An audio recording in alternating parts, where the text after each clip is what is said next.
शिवा ताजा ताजा माळव्याचा होईला या भात काळी माती निळ पाणी हिरव शिवा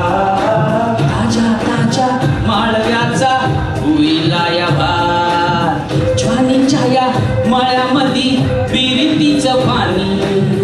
बघायला अवतीक आलं नाही कुणी मळाला या मळेवर